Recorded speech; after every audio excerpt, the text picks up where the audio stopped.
praise Allah subhanahu wa ta'ala. And may Allah count his efforts as little as it is as the means to his rahmah, and also as the means to the Jannah.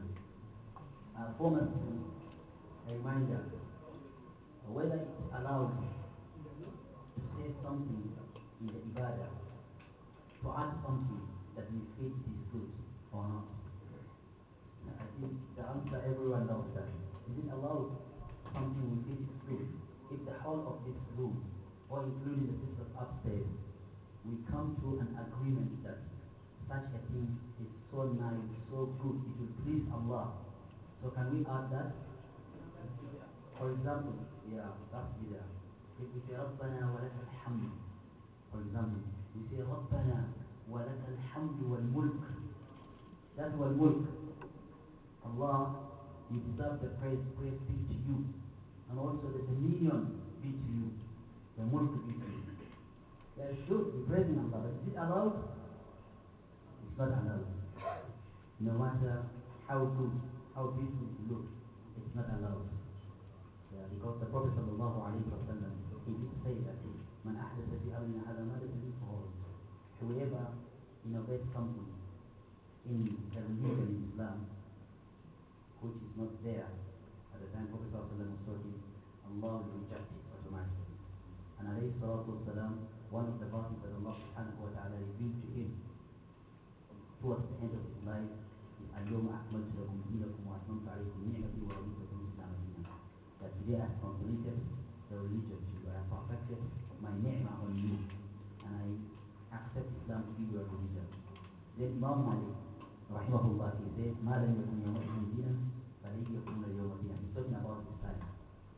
What was not part of the religion at the time when this ayah was revealed can never be part of the religion today in his own time, and also today as well our own time. So we cannot add anything. But during the time of the Prophet sallallahu alaihi wasallam, sometimes some companions,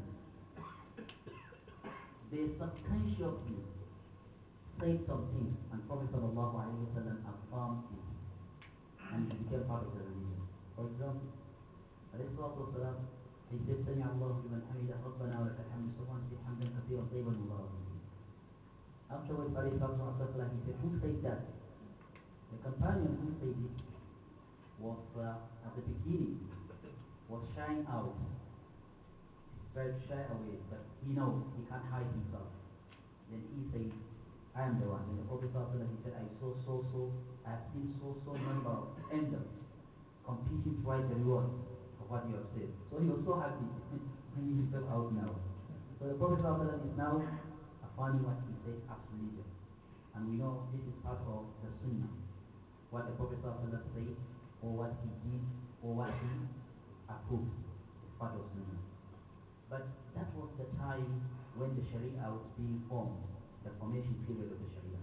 But after the Prophet ﷺ has passed away, no such thing. Why I'm saying this, I heard a brother, while we were praying, when I said, Sami Allahu liman hamida, I don't know whether he said, Rabbana wa lakal hamd or something like that, but I had him say, Laka shukru Rabbana. Laka shukru. I don't know if I'm the only one that heard it. Is there anyone who heard it? No. Okay, could be a jinn, probably.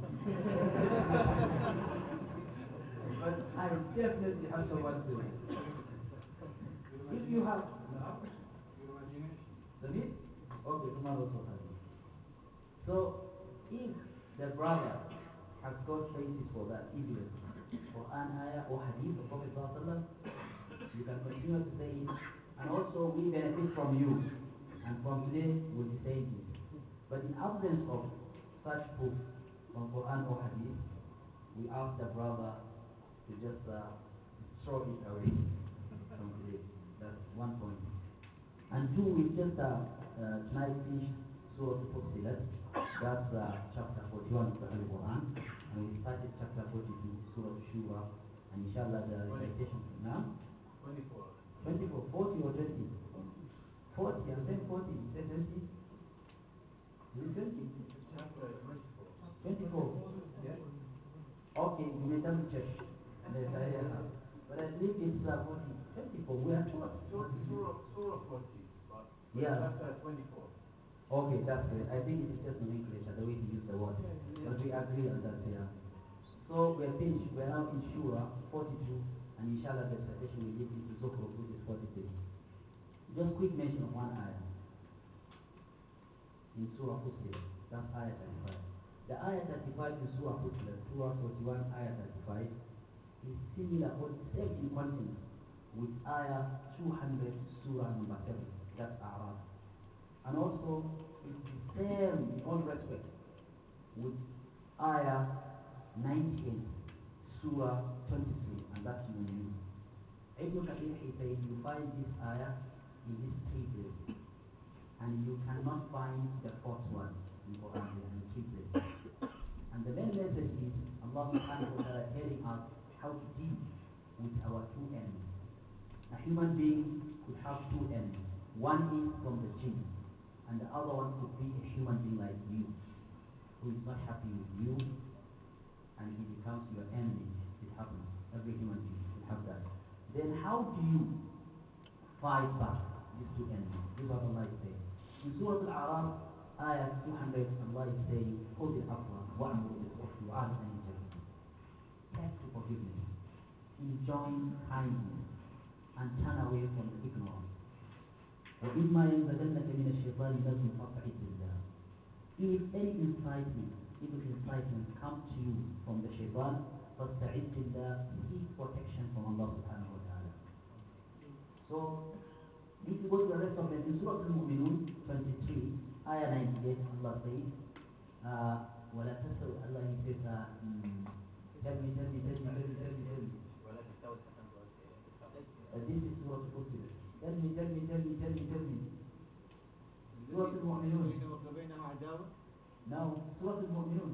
Ayah 98. نحن أعلم بما يصفون. Before them. ادفع بالتي هي أحسن السيئة نحن أعلم بما يصفون. وقل رب أعوذ بك من همزات الشياطين وأن يحضرون لي أحسن ذاتي. So Allah he says, ادفع بالتي هي أحسن السيئة. Repel the evil with that which is good. نحن أعلم بما يصفون. We are well acquainted with what they are doing or what they allege. We know it better than you. But repel the evil that they do to you with the good. Allah he says that. Then he said, وَقُلْ رَبِّ أَعُوذُ بِكَ مِنْ هَمَزَاتِ الشَّيَاطِينِ. And say, oh Allah, I seek your protection against the shaitan. And when you go to Fussilat, the surah that we completed this night, Allah he says, وَلَا تَسْتَوِي الْحَسَنَةُ وَلَا السَّيِّئَةُ. That's what he says. The evil and the good are not alike. Everyone knows it. The person who is doing good, he knows that he is doing good, is not evil. And the person who is doing evil, he knows that he is doing evil, not the good. The good and the evil are not alike. But still Allah he says, ادفع بالتي هي أحسن. Repel with that which is the good. Even if what is done is evil, you repel with the good.